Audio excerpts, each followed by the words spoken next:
friends and respected teachers. Myself, Kevin Gami.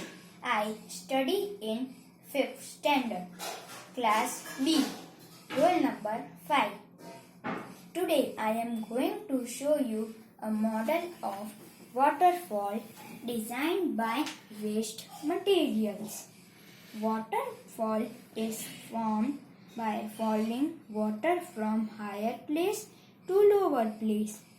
Here you can see snow from top of the 3 mountains are melting and together form a waterfall.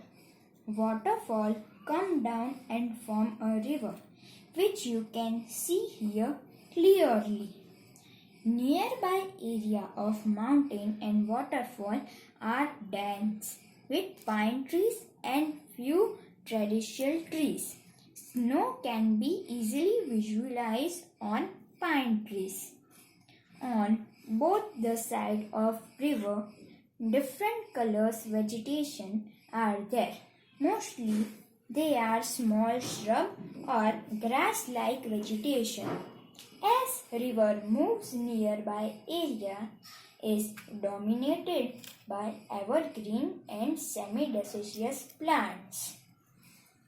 Thanks. Hope you like it.